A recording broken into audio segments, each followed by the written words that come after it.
My name is Dominique Ben. I'm at the 5, 6, and 10 anchor for KSLA News 12, and I tell you, we are very honored to be a part of the Louisiana School Board Association 77th Annual Convention here this morning. We're also very honored to have the gubernatorial candidates participate in this forum. As a reminder, we are streaming live on KSLA.com. If you know someone down in South Louisiana that wasn't able to make it up to North Louisiana, or maybe here locally, they can dial in to KSLA.com on the internet and pull us up as we are streaming live there. The candidates will be asked a series of questions, and I believe that you've been provided with those questions, and they have been provided with those questions as well. They will be timed questions, and we will rotate the order of the candidates on each question, so one person is not always answering first or last. At this time, I'd like to introduce the candidates so you can meet the candidates for this forum. If you would just acknowledge with a head nod or waving a hand. The Honorable Public Service Commissioner Scott Angel.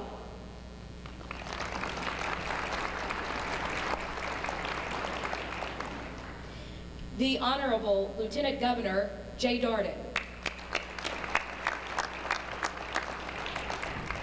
The Honorable Louisiana State Representative John Bell Edwards. And the Honorable United States Senator David Vitter.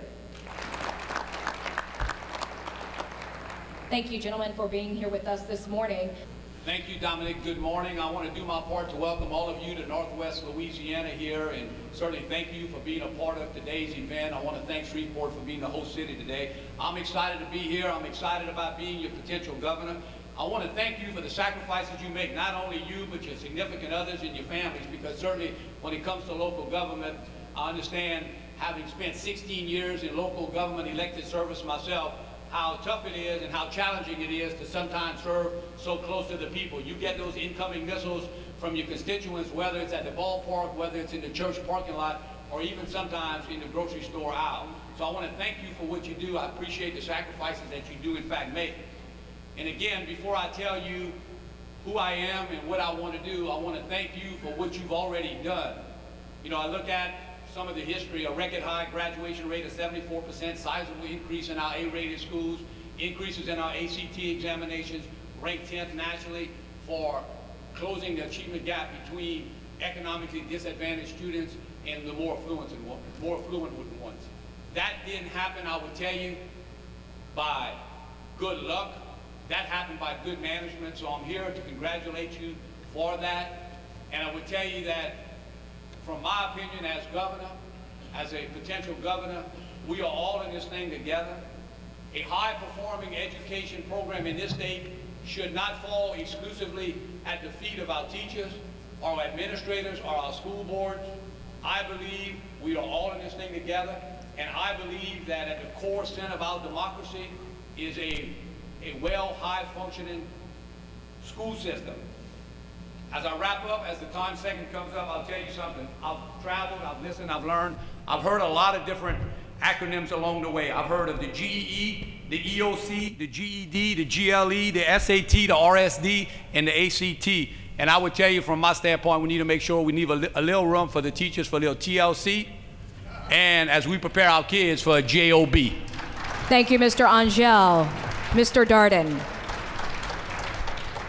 Thank you, Dominique, and I too want to thank you for your service. I began my political career as a councilman in Baton Rouge and have always believed that the service provided at the local level is the best and most important service that can be rendered to the people. So I thank you for what you're doing. I know you have a difficult and challenging job, but you are appreciated, you are recognized, and you're valued throughout this system. I'm a product of the Baton Rouge Public Schools. I went to a neighborhood school in the early 1960s where I rode my bike there every day. I went to a desegregated junior high school in Baton Rouge at the time of desegregation, and I went to Baton Rouge High School before it was a magnet school in Baton Rouge. I'm a proud graduate of that school. My dad ran a 9,900-yard dash when he was in high school in Plaquemine, Louisiana, back in the 30s, but was unable to accept a track scholarship to LSU because he had to go to work and support his parents. He instilled in my younger brother and I a real appreciation for the importance of education, both at the high school level, post-secondary level as well. My mom was the president of 2 PTAs along the way when we were in school, was very active as a volunteer, and actually ran for the school board in the early 1970s, or I guess it was late 1960s in Baton Rouge, unsuccessfully, but that was really my first foray into politics, was to watch her campaign in an at-large election to try and serve in the capacity of a school board member. So it is very near and dear to my heart, as is education. Education has been not only important in my family life, but it's been important in my public life. I spent 15 years in the Louisiana State Senate. During that entire time, I was on the Education Committee in the Senate, except for about a 6-month period where I got kicked off the committee because I was bucking the President of the Senate and then Governor Edwards. So absent that hiatus, I was involved in education decisions for 15 years, very important and progressive education decisions. Some ideas having come to fruition now, not at a time when I introduced legislation. The time was not right, apparently, at that time, but a lot of progress has been made. In my 2 executive positions, running the Department of State and the Department of Culture, Recreation, and Tourism, I haven't forgotten the importance of education, particularly because both of those entities allow the opportunity to create educational opportunities for young people in Louisiana. I shrunk the executive staff in both of those positions, had less people at the top and more people at the bottom, although we never had really a large number of people on our staff at either place. But we also injected an educational component to everything we did. At the Secretary of State's office, we developed a Road to the White House program during the national election when I was there. Students across the state were allowed to learn the process of voting and the process of working in that arena. We created the Eddie Robinson Museum and a character program based on Coach Rob's life at Grambling State University. And as Lieutenant Governor, we've installed bicentennial programs, Battle of New Orleans programs, Atchafalaya Basin programs, all of which have been approved by Bessie, modeled after existing standards and creating innovative opportunities for kids to learn, which I think is so important, creating stimulating, innovative ways for kids to appreciate the value of an education. I look forward to this discussion and thank you all for being here. Thank you, Mr. Darden. Mr. Edwards. Thank you, Dominique, and thank everyone for being here this morning. I want to tell you what a pleasure it is to join with a group of people who are focused on public education. I want to also thank your staff and tell you that Scott Richard does an excellent job on your behalf around the Capitol year-round. But mostly I just want to thank you, school board members.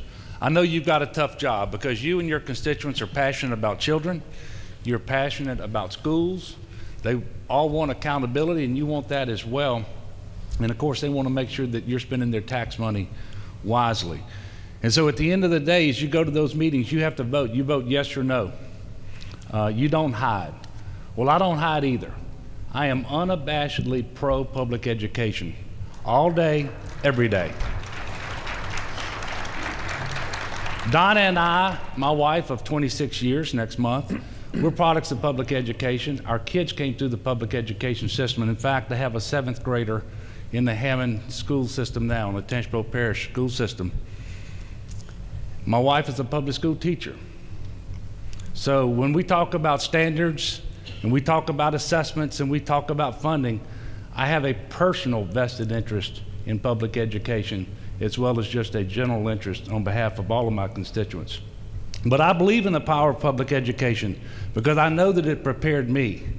I was very fortunate after graduating from Amite High School to be nominated to go to West Point, where I was able to graduate on the dean's list, not because I'm exceptionally gifted, but because my teachers prepared me. I know that my teachers did a good job there in Amite High School, and they continue to do a good job there, as they do around the state. So I know about the power of public education. I know that you, as school board members, are largely responsible for making that happen, so I thank you. The problem is it's been harder than necessary over the last several years. The state has not been a good partner with you when it comes to policy, when it comes to funding, when it comes to efforts to try to minimize your influence over the way kids are educated in your districts and money is spent in your district. So we can do better. But that's not me. That's not my record. I've been fighting with you and for our kids. And that's why in 2011, you gave me the Legislator of the Year Award, and in 2013, you gave me the Friend of Education Award because of the work that I did in 2012 to stand up to a governor who, while he was at 70% in approval ratings then, he was as wrong as he could be about public education policy. Thank you very much. Thank you, Mr. Edwards. Mr. Vitter. Thank you, Dominique, and thanks to Scott Richard and all of you in the LSBA for the invitation to come up to this Louisiana winter wonderland. It was interesting getting here last night, but it's great to be here. And more importantly, thanks for all of your work and service and leadership. You know, as a conservative, I strongly believe that government is best that's closest to the people. And in education, that means you. Doesn't mean state government. Sure as heck doesn't mean the federal government. That means you. And I've had a consistent record to protect and return to strong local control. That'll certainly continue in my governorship. Now, you know, the front burner issue these days at the state level, everybody's talking about the budget, and that's, of course, important. It's a bit of a crisis, and that's why everybody's focused. But I believe our biggest challenge, medium and long term, is education, K through 12 and higher ed. And I believe we need strong, clear leadership on this subject. That's why I put forward clear priorities. They're here. I think you'll be getting a handout about these, outlining those clear priorities during this conference. And of course, they're on my website, davidvitter.com. Let me mention some highlights. First of all, we need to get out of Common Core and the PARCC test, which is at present the biggest impediment to real local control. Biggest threat to local control in that tradition of education is Common Core and the PARCC test.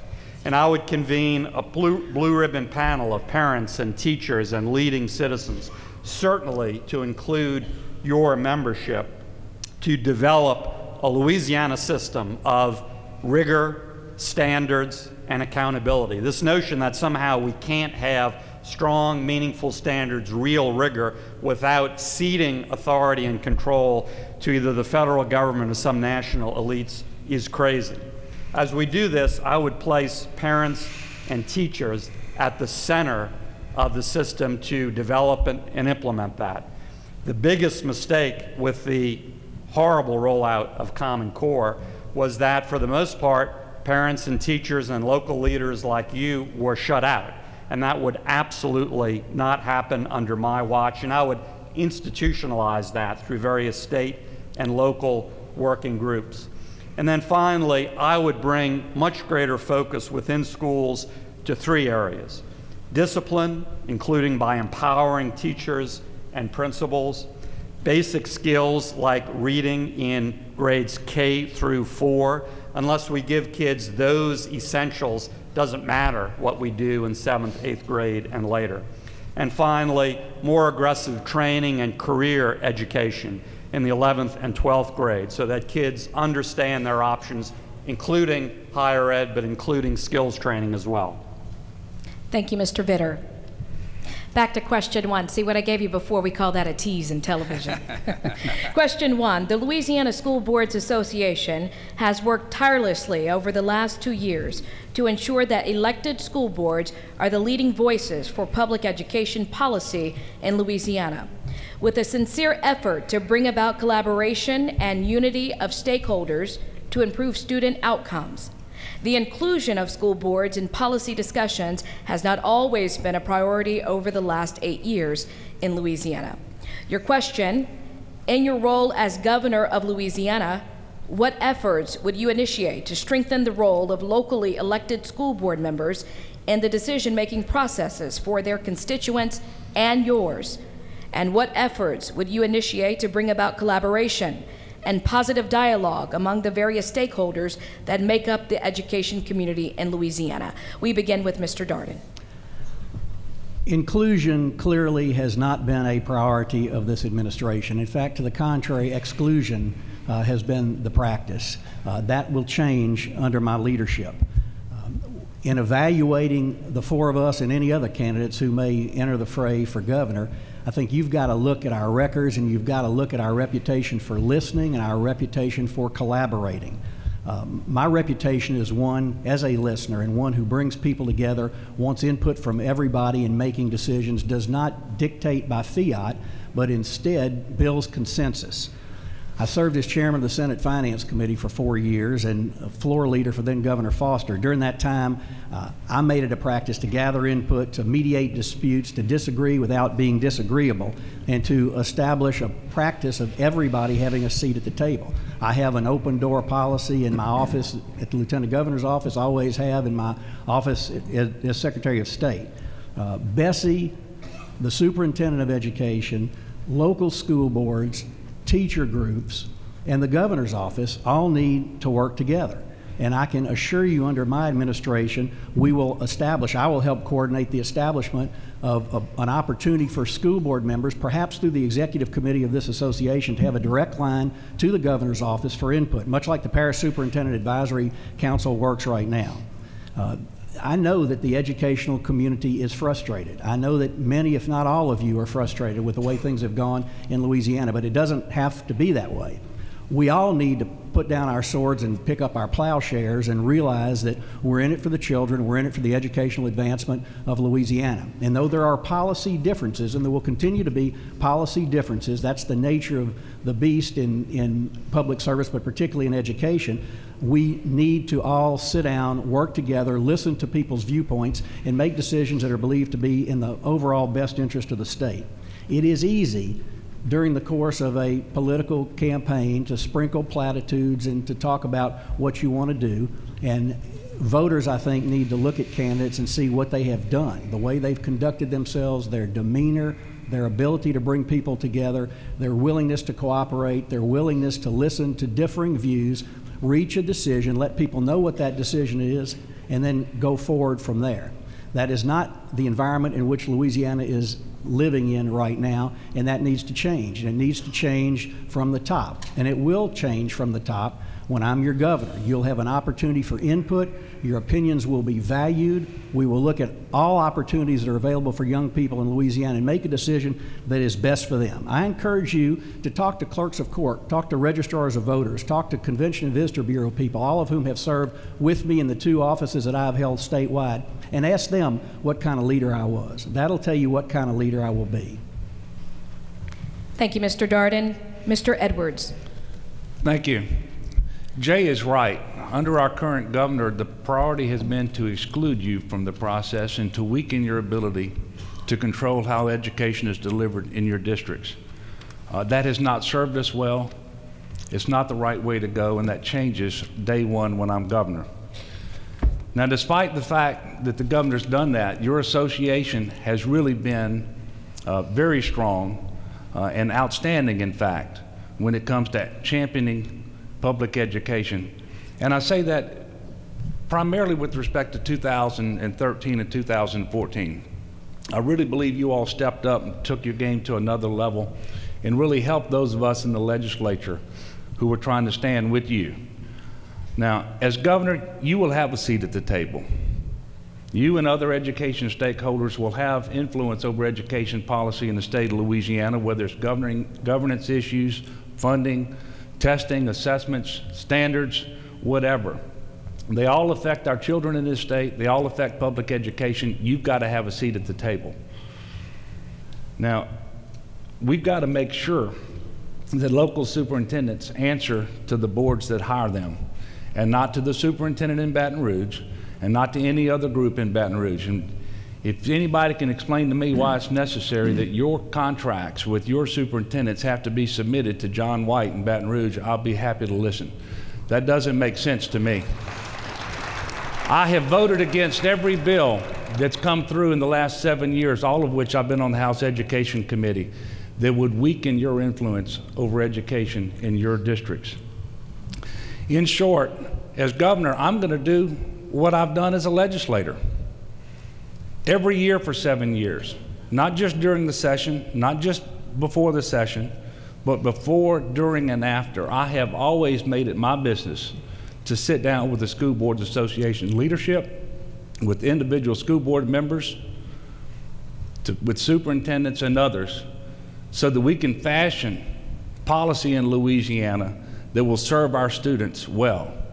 That will continue as governor. It's nothing new for me. I'm not telling you what I will do. I'm telling you what I have done and will continue to do to work with you to make sure that we can have a state of Louisiana where we have a first-rate public education system, and all of our kids have the ability to live the American dream right here in Louisiana.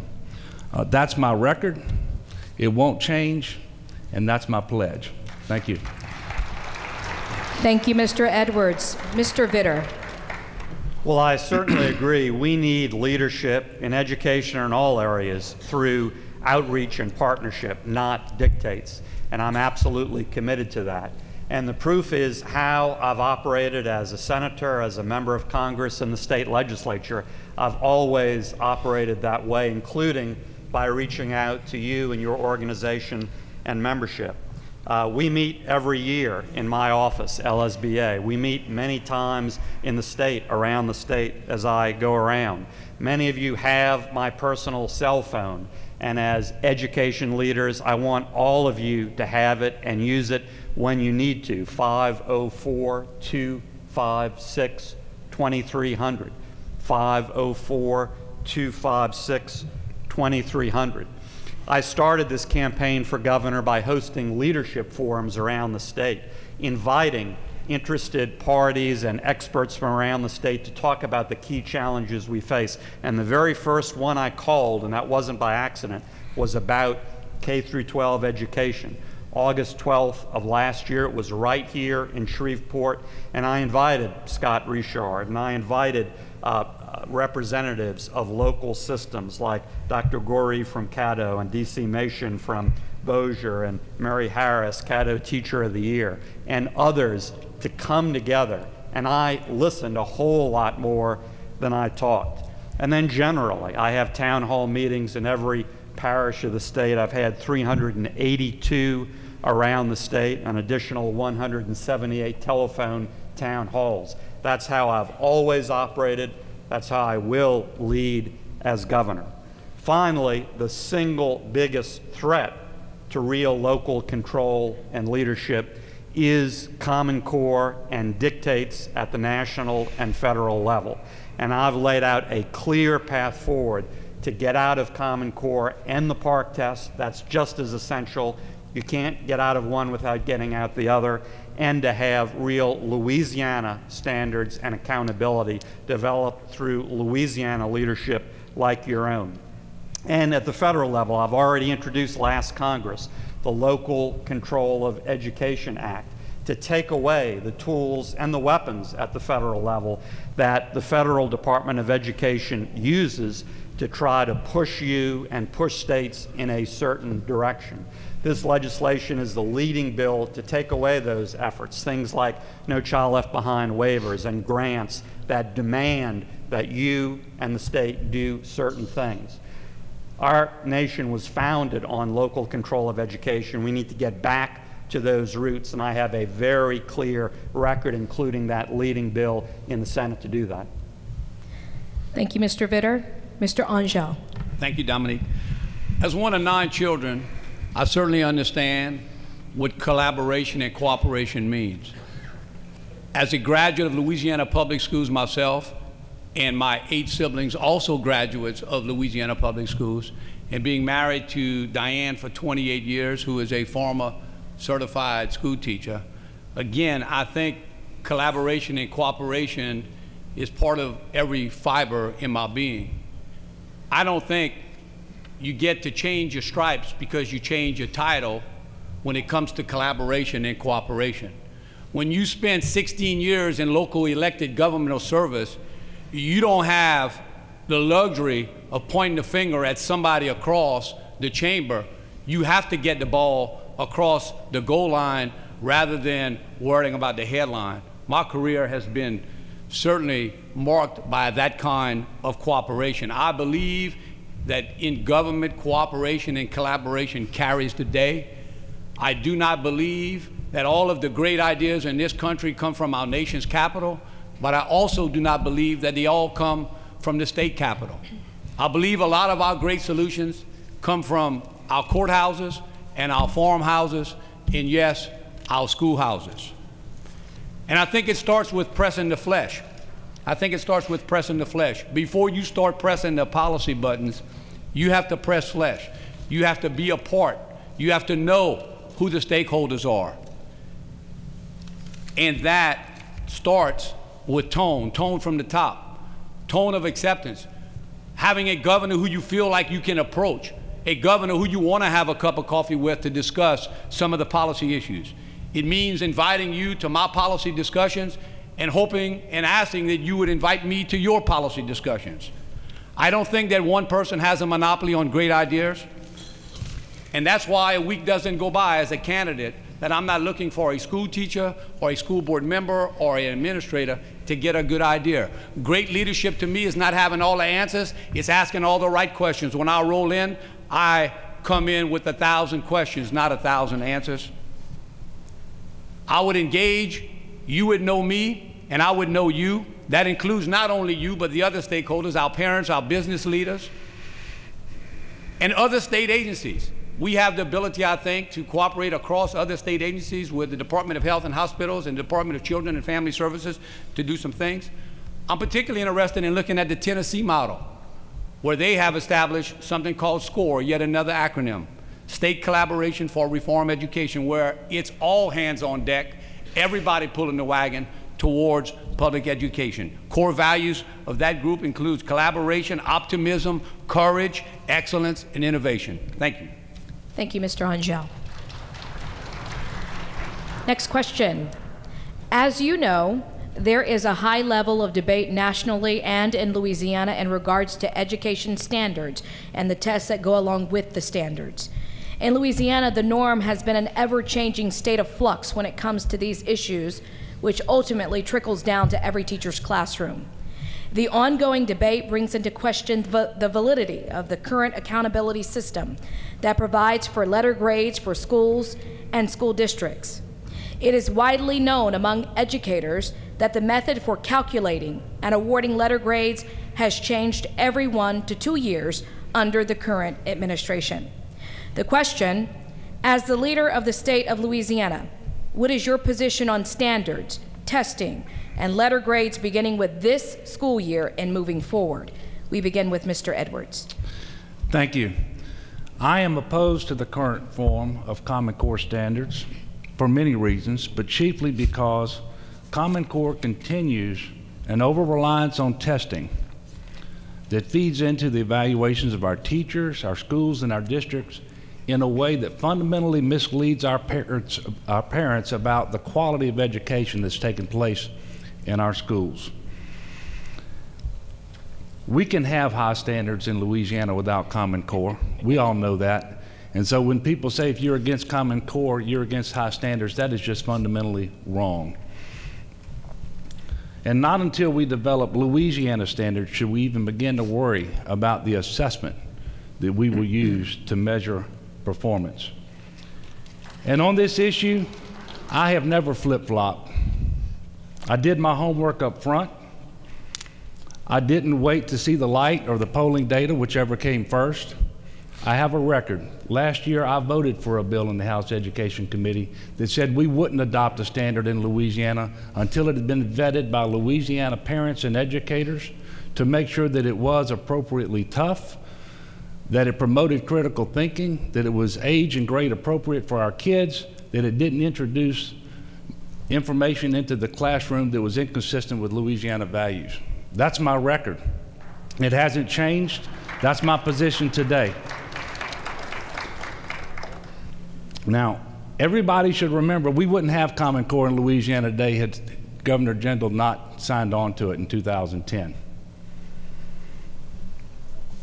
Now, with respect to assessments, you know, we test our kids too much in this state already. That doesn't change under Common Core. That's another reason we should certainly not opt into it, or we should get out of it. But not only do we teach our kids or test our kids too much, we teach them to the test. And so we rob our kids of the joy of learning, and we prevent our teachers from actually teaching the way that they should. Now, with respect to letter grades, I've got a record there too. I voted against assigning letter grades to our schools and districts because I thought they were invalid and they would paint a false picture of what's really taking place in our schools. That's exactly what has happened.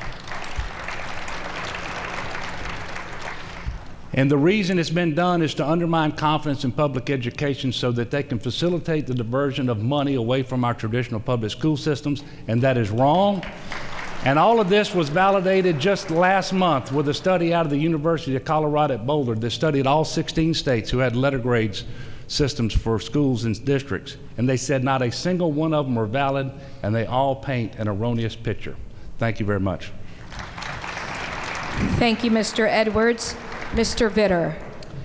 Well, you know, if we're going to talk about standards and testing, obviously the first issue are what are the standards and what's the test?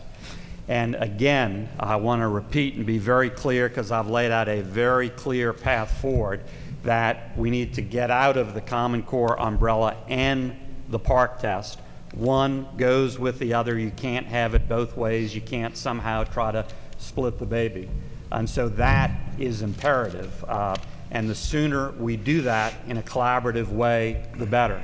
I've also laid out how we move forward, and that is through outreach and involvement, certainly including local leaders like yourself, by convening a blue ribbon panel of parents and teachers and local leaders and other leaders to put these Louisiana standards together that lead to a test that is tied to those standards. Again, that needs to be a collaborative process, certainly involving local leaders like yourself.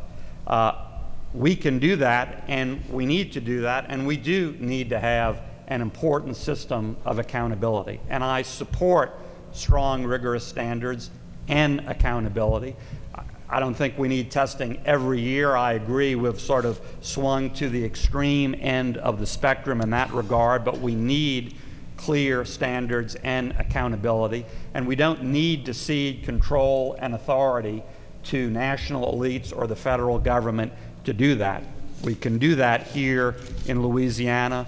Other leading states with great public school systems like Texas and Virginia have done that, never been part of Common Core. We can and will do that here in Louisiana under my leadership. Thank you, Mr. Vitter. Mr. Angel. Yes, I do acknowledge that this ever-changing start and stopping of calculating and awarding letter grades is not beneficial and does nothing to build the confidence from which it very set out to do. And when we go back and look at some of the findings of this from the No Child Left Behind Act, which in a lot of ways has been described to me by a lot of school employees as the Every Child Left Behind Act instead of the No Child Left Behind Act. And when we talk about federal intrusion, in a lot of ways, that was the very beginning of the biggest intrusion that we've had in our country. Having said that, I do believe in a set of standards. I do believe that our kids can learn. I do believe that we ought to have high standards that can compete across the nation as we prepare kids for the 21st century jobs that are out there. I want people in Louisiana working on those standards. I do not believe that Common Core has a monopoly on high achievement. 26 states signed up for PARCC, 14 have now pulled out. Where's the Common and Common Core? There is a better way to do that, but we must believe that our kids can learn. I absolutely will not throw the towel in on our children. We can learn and we can compete in every way, in every day. We need to test to make sure that we know how our kids are progressing. But I would tell you that from my standpoint, it can't be test, test, test at the expense of teach, teach, teach.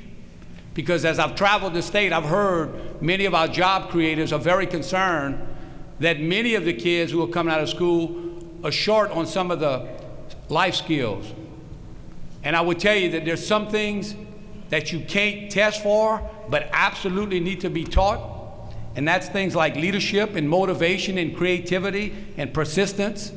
Things that I know when I was in school, my teachers had the ability to take me aside and had time. We're not always focused on teaching to the test. And I think teachers go to school not to make money, but to make a difference. We ought to give them the ability to make a difference in every day in our schools. And hopefully we ought to be able to pay them along the way a fair salary as well. I believe that letter grades through a transparent and reliable calculation method can be good. I think it has empowered parents. I think we need to get the methodology right, and we ought to freeze the establishment of any letter grades until we get that methodology right. And finally, I would say this much. In an era where we are assigning letter grades to the 70 school districts and the 1,700 schools, I think the time has come for us, and I would support legislation, to have the legislative auditor give a score to the Louisiana Department of Education, a letter grade to the Louisiana Department of Education, because if it's good enough for the branch office, it's good enough for the home office. Thank you, Mr. Angel. Mr. Darden.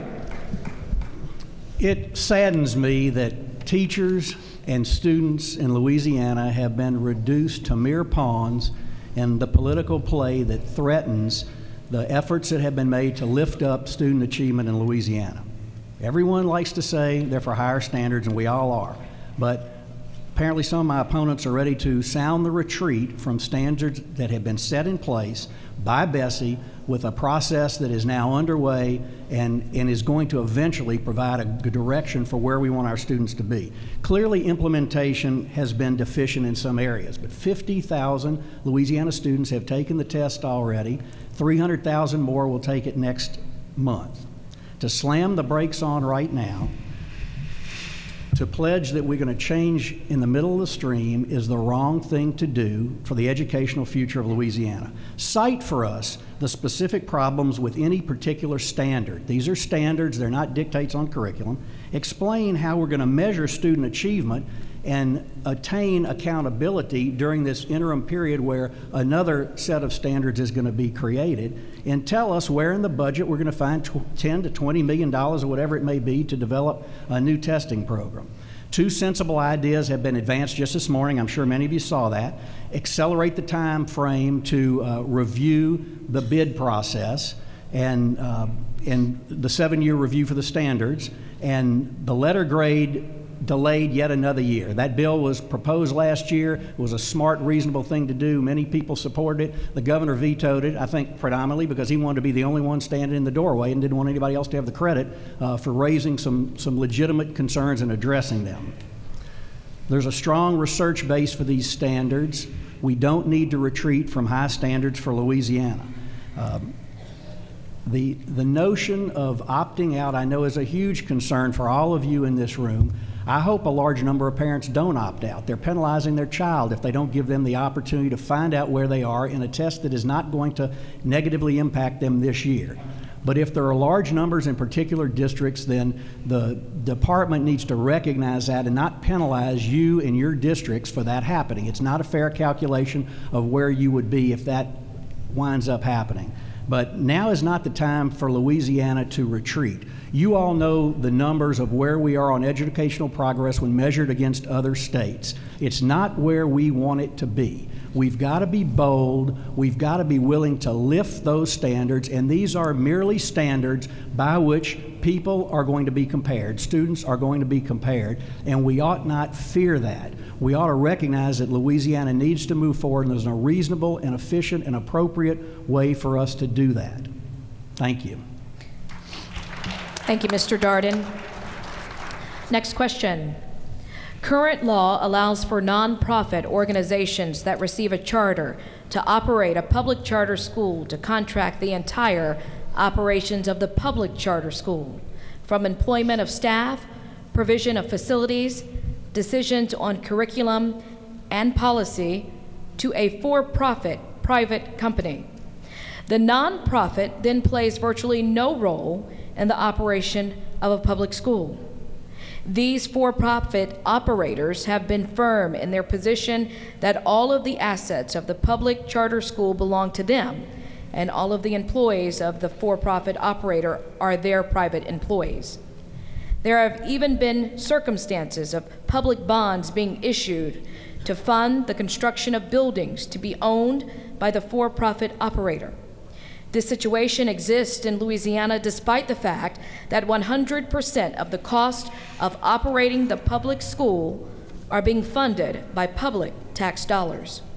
The question, will your administration support or oppose the continuation of the ability of a for-profit charter school operator to receive public tax dollars, which are used to purchase land, construct buildings, and purchase school-related assets, all of which remain the private property of the operator in the event the school closes.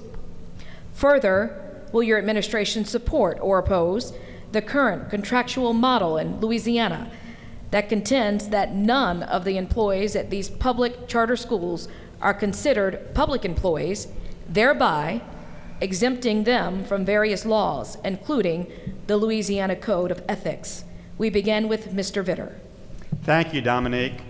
I'm going to be very clear and straightforward. That's my leadership style, to be upfront where I'm coming from and to listen and have an ongoing dialogue. As I said, I think leadership is best that's most local, like you are at the local level in public education. But in education, you can get even more local than that in a sense, and that's by empowering parents. And I'm for empowering parents and giving parents, particularly those with low incomes, maximum choices. That includes charters. That includes our current voucher scholarships. That includes the homeschooling option. Now, obviously, all of that needs to be properly regulated, and that's where this question comes into play. Current state law says that any asset, any material that's purchased with public dollars goes back to the authorizer, the entity that authorized the charter school if the charter goes out of business. Doesn't stay with the private company if it was purchased with tax dollars. It goes to the authorizing entity. And I completely support that. That's completely appropriate. Now, there may be some instances where the private entity leases facilities. In case of a lease, of course, it is the asset of the private entity, just like if a public school system leases a building from the archdiocese, it remains the property of the church. It's a lease arrangement, and that has to be fairly calculated as a lease arrangement. Secondly, Louisiana law says that those in the classroom, teachers and principals, and those in the school are governed by the Louisiana Ethics Code. Those folks go through ethics training, and I fully support that, and that is completely appropriate, and I'll continue to support that. I think the broader point goes to having an even playing field between traditional public schools and charters. And I support an even playing field, but I don't want to get to an even playing field by building up bureaucratic burdens on charters. I want to support an even playing field by tearing down constraints and burdens on all of you. We have way too many of those constraints and burdens, including from the state level. And I'll continually work to tear those down and give you maximum authority and flexibility. That's been my consistent record as a state legislator, on the House Education Committee, as a federal legislator. Thank you, Mr. Vitter. Mr. Angel. Thank you. Few of us believe in a one-size-fits-all approach in other parts of our lives. I'm a strong believer that our goal in government and our role in government is not to pick the winners and the losers, but that each zip code can be a great place for public schools, charter schools, private schools, and home schools. In my mind, great schools everywhere in every zip code is not a mountain too tall or a bridge too far. We do not have to be the either-or generation when it comes to excellent schools. I think we can check all of the above box, and we certainly should never foster an education system that is built on us versus y'all, or the haves versus the have-nots. As a guy up here that has spent more time than any one of the candidates in local government service, a total of 16 years, again, I understand what it means to come from that level. I would certainly not support the providing of any lump sum money going towards the funding of charter schools, but I do believe it is appropriate for the allocated education dollars on a per student basis to follow the child.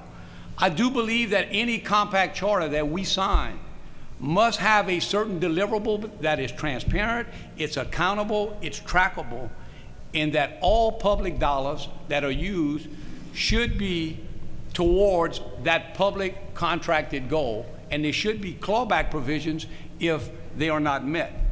The Louisiana Constitution makes it very clear that gratuitous donations of public property are prohibited. Article 7, Section 14 of the Constitution. All of us in government know Article 7, Section 14. We hear it on our first day of school. We don't have the right to give away properties for others that are not for a public purpose. And I do believe that charter schools ought to have some flexibility, however, tied to a strong performance standards. It's my understanding that the Ethics Board has held contractors and subcontractors in other areas of the state. I think engineers come to mind, for example, as working in the scope of doing public work. They are held to the Board of Ethics rules and regs, and I certainly believe that charter school employees ought to be as well. When it comes to charters, however, we need to make sure that if the MFP has baked into it transportation dollars, they either provide the transportation or they give the money back. If it has food service dollars baked into the MFP, they either provide the food service or they give the dollars back. And we should never, ever, ever go back on our commitment to pay for the retirement benefits of the teachers in this state that signed up on the first day to make a difference. We should never, ever, ever go back on our commitment for those teachers. Thank you, Mr. Angel. Mr. Darden. The question presupposes that the charter schools are going to be entitled to property that they may have acquired with public dollars, and that is simply not the case. The existing law says that charter schools who receive those public dollars have to give the money back to the state in the event that the school closes. So I think that's an easy answer to that, and certainly if that is not the interpretation that is being given, it is the interpretation that should be given, and for-profit or not-for-profit charter schools should not benefit with public dollars, then close the school and be able to retain the assets that have been acquired with public dollars. So absolutely that should not happen, and I don't believe the current law provides for that. As it relates to the ethics question, I believe the existing law makes all employees of these public charter schools subject to the ethics law. If any of you have had opinions or decisions that lead otherwise, please let me know, because I've looked at this and my understanding is everybody's got to play by the same rules because they're employees of public schools. The charter schools, whether run by nonprofits or whether run by for-profit entities, remain obviously public schools, and they're relying upon MFP dollars to do what it is they've agreed to do. And I think the movement toward charter schools is a good one for Louisiana. I don't think the way in which a lot of this legislation came into being over the course of the past 8 years is the way the legislature should legislate. There was not adequate and appropriate time for input from dissenters, and everyone has a right to be heard, and that has not been the case. And though a governor can't directly control the legislative process, he certainly can make it clear that everyone ought to have a seat at that table to voice their opinion rather than simply running through the legislative process something as dramatic a change as we've seen over the course of the past 8 years. As a matter of fact, on the private asset issue, the Bond Commission, just a couple of months ago, we had this issue, and we stopped a bond issue from going forward that would have benefited a for-profit charter school, because I think there are legitimate questions that need to be asked about for-profit operators and the manner in which they're operating and the manner in which we regulate them. And I know they're the only alternatives available for a lot of schools and a lot of parents who are making the decision that they want to operate the charter school, but we certainly need to be very careful when it comes particular to for-profit entities. And again, from a standpoint of acquiring public assets, that is not going to happen under the existing law, and it certainly would not happen as long as I'm governor. And let me just mention right now, because there may not be another opportunity to do it, you will see under my administration a reduction in the size of the Department of Education. I think we need to shrink the dollars that are spent there and move more of it to the classroom and more of it to you to make decisions on how money is spent on a local basis. Thank you, Mr. Darden. Mr. Edwards. When public tax dollars are spent to buy property and to build a building, then that property belongs to the taxpayers. It's that simple. When you have individuals who are working for charter schools, being paid by public tax dollars, they ought to be deemed to be public employees with respect to the ethics code and its requirements and otherwise. And we ought to pay particular attention to the charter school boards because they are not elected by the taxpayers, but they're spending the taxpayers' money. And so they ought to certainly fall underneath all of the requirements of the ethics code. My record is very clear and unambiguous in this area over a period of 7 years. The problem we really have is that for-profit arrangement. You know, it results in other problems as well. Typically, a for-profit charter operator may not want to provide transportation, sometimes may not want to provide meals, doesn't have to hire a single certified teacher if it doesn't want to, doesn't have to pay into the TRSL even though that money for the employer contribution to the retirement system is in the MFP allocation that it's getting for every one of its students. That's wrong. I have voted against all of that. And what's really bad about this is charter schools are no longer operating in a manner that's consistent with their purpose. They were supposed to be laboratories for innovation, to figure out what strategies and techniques would work, and then export those back to the traditional public schools with a focus on at-risk students. Too many charter schools are not trying to reach at-risk students. If they were, they'd be trying to feed their kids and transport their kids. That's not what they're doing. So we need to rein in these abuses. You know, voters and taxpayers ought to be able to hold people accountable for how money is spent.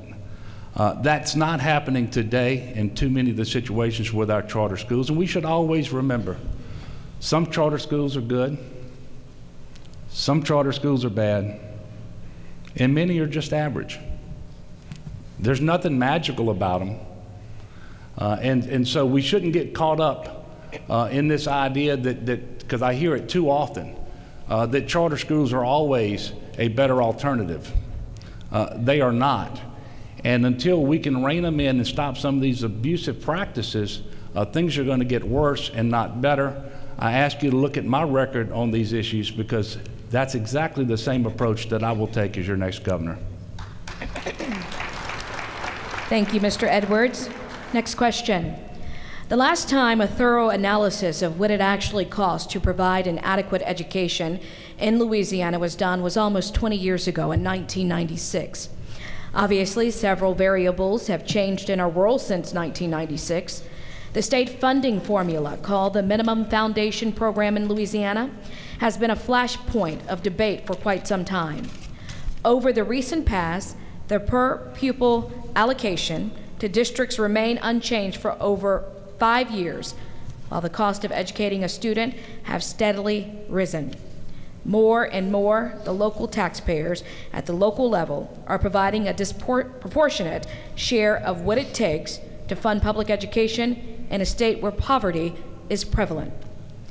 The question, as governor, how would you prioritize state funding of public education by working in collaboration with locally elected school boards to ensure that every student has a great teacher, access to modern technology, and a safe learning environment?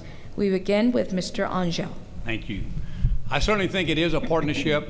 Again, coming from a family of 9 kids, coming from being a father of 5, I understand partnerships. And I think it requires that the state and locals work in that cooperative manner. And yes, we need to ask ourselves the question, what is the cost of education? There are 2 sides to the equation, the expense side and the revenue side, but we focused a lot on the revenue side. We need to focus as well on the cost.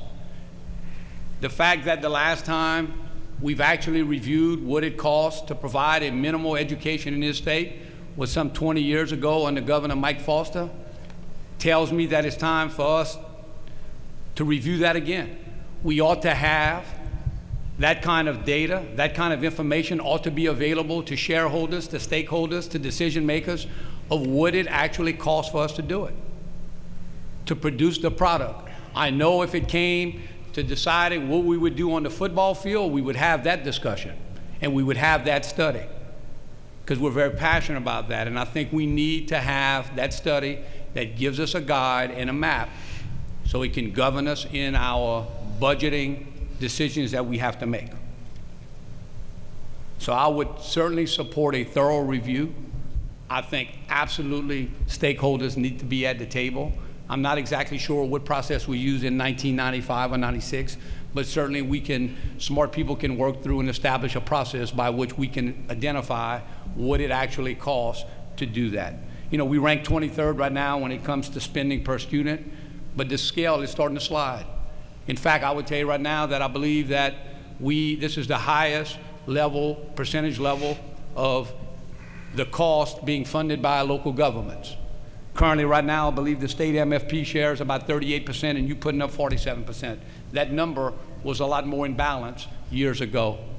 If we actually knew what it cost, because we had a really transparent study that would give us that information, perhaps we would be a little bit more robust in our budgeting decisions at the state level. And yes, certainly, without a doubt, a great teacher with access to modern technology in a safe learning environment is not a luxury in America, and it shouldn't be a luxury in Louisiana. It should be a necessity, a basic right. Thank you. Thank you, Mr. Angel. Mr. Darden. The state spends about $9 billion on K-12 funding, and clearly, therefore, the state legislature and the statewide board, Bessie, is going to have a role and an important role in deciding how money is spent. But where the rubber hits the road is in your jurisdictions, at your meetings, and where decisions are made that really impact teacher quality and educational opportunities for young people in Louisiana. I was there back in '96 when this last MFP review occurred. In fact, Jerry Luke LeBlanc and I chaired a committee that looked for an extensive period of time at the MFP. And I dare say, if most of you are like me, you have a hard time trying to figure out what in the world that formula means and how it's determined. It's complicated, it's confusing, and I would say that not a whole lot of people across the state of Louisiana really thoroughly understand it. It is, I think, too confusing. And I think it's time not only for a review of the cost of education, but also of the MFP. And I know that we just finished a look at it, a legislative group and others looking at it, and I hope some of those who looked at it and spent some time have a better understanding of it. But when you have a formula that's as complicated as this, it seems to me it could be made a lot simpler to ensure that money is going to go directly into the classroom and improve teacher quality, because teacher quality is the most influential school-based factor in improving student learning. Research shows that effective teachers on average produce a 1.5 grade level growth every year. So the mission of all of us who are interested in advancing educational opportunities in Louisiana has got to start with making sure we have the quality teachers in the classroom and that we support the quality teachers that we have in the classroom right now. They have been maligned for far too long. They have been pointed to as the root cause for far too long, and I don't necessarily believe that is the case at all. I think what we are doing in this state now to create opportunities for real accountability is the first step moving forward to doing what we all want to do, and that is improve education. We've already talked, and I think all of us have said in some specificity that we believe in collaboration, and clearly the question contemplates that. This has got to be a collaborative effort. You have to be vital players in this discussion, and I can assure you, you will be. You are the decision makers at the local level. You understand where the needs are in your respective districts, in your respective schools, where there are deficiencies, where there are programs that need to be propped up, and you absolutely need to be a part of this discussion, and you need to make certain that we get it right, because the future of Louisiana and the future of our children is at stake if we don't get it right. Thank you, Mr. Darden. Mr. Edwards. You prioritize education funding in a very simple way. You fund education first, not as an afterthought. That's what's been happening. Bessie has not even asked for a per pupil allocation increase in the MFP since 2008. Collectively. Now think about this. This is the Board of Elementary and Secondary Education. And while there are some members on that board that have done so, as a group, they have not even asked for more money on a per pupil basis. And in fact, the only time that's happened since 2008 was in 2013. I was responsible for that. We got a 2.75% increase. We put it in the budget bill, and that meant $70 million for our public education systems, half of which went to teacher pay raises for certified classroom teachers. The other half were block grant dollars that helped you meet the challenges posed by inflation, enhancing technology, complying with all the testing requirements, meeting your obligations with respect to retirement costs and health care costs. And then I had a resolution that I authored that asked Bessie to the next year include that money in the MFP per pupil allocation. They did. And so as we sit here today, that's $140 million that's been invested in our K through 12 education system that our governor didn't ask for, that Bessie didn't ask for, but it was the right thing to do. And I did that by building a bipartisan coalition in the House that said, we're not going to pass a budget that doesn't this year increase our investment in our public K through 12 system. So that's how you do it. It's not mysterious. It's not tricky. You just insist upon it. So my record on prioritizing funding for public education is very clear. It's something I'm very proud of. And again, it's not what I say that I will do. I will continue to do what I have done. And we will get great teachers, and we're going to have enhanced technology. We're going to have a safe learning environment, because at the end of the day, you don't do more with less, you do less with less. And our kids deserve more than that, and our future depends on it. Thank you. Thank you, Mr. Edwards. Mr. Vitter. Thanks, Dominique. First of all, we're never going to have an adequate focus and discussion about the MFP or teacher pay until we stabilize the sort of immediate budget crisis. And that's why I've laid out a clear path to doing that by calling an immediate special session. It's the moment I'm sworn in as governor, focused on spending and tax reform. That would certainly include creating more flexibility in areas of the budget apart from education so that we can deal with downturns, and it would certainly include reviewing all state tax credits and exemptions and deductions. Some are just giveaways, and we need to recognize that, and we need to do away with those, and we would under my leadership. After we stabilize that immediate budget situation, then we can have a big focus and an appropriate discussion on MFP and teacher pay. I've said clearly in my education priorities that we would work on a teacher pay increase to make sure we're competitive, particularly with southern and surrounding states.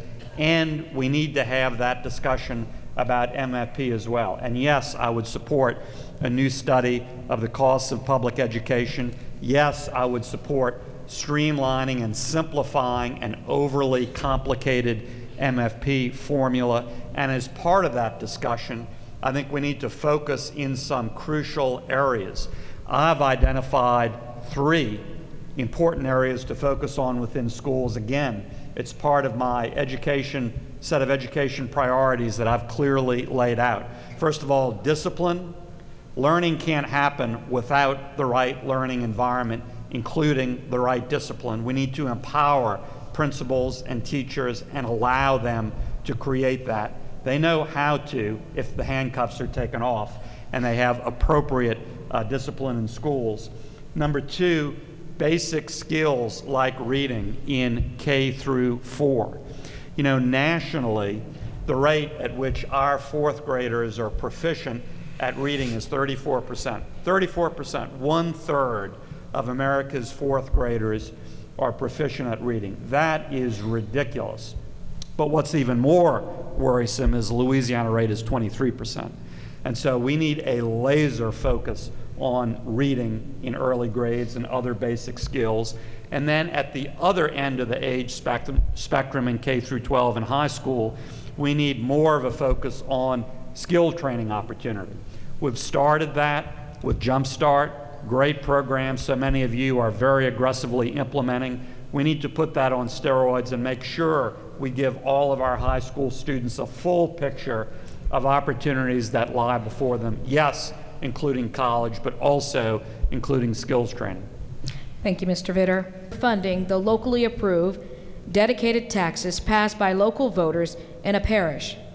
The majority of Type 2 charter schools funded using this questionable funding mechanism were rejected by the local school board and approved by a Bessie override of the locally elected officials, often resulting in negative budgetary conditions for the local school board.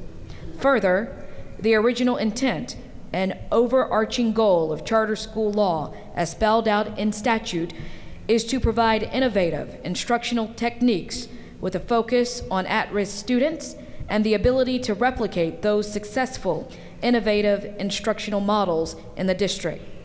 Currently, some of the special exemptions that charters are using include imposing a parental contract requiring volunteerism at the school or obligating the parent to compel their child to do their homework, exemptions that are virtually impossible to replicate in a traditional school. The question, as governor, how would you address this two-tiered system whereby the State Board of Education can override a local school board decision? And would you ensure that charter schools are truly focused on doing things differently from what the local school system offers in regards to education, and truly serve at-risk students as required by law using methods that could legally be replicated in the traditional public school system? We begin with Mr. Darden.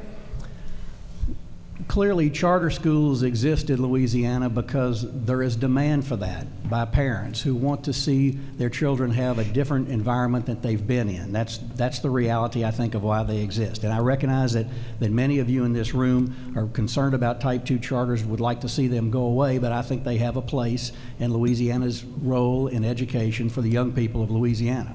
Now, Bessie may have been too generous early on in what they've done with charter schools, and certainly we've seen some problems with some of them. The legacy charter schools is a different story because they were there beforehand, they're grandfathered, and they're going to exist and be limited, basically, I think, to Orleans Parish. But I do support choice for parents, and I believe they ought to have an opportunity to make that decision and to create charter schools where they deem it appropriate. Clearly, the focus of these charter schools at the inception, and what it ought to be today as well, is the at-risk child.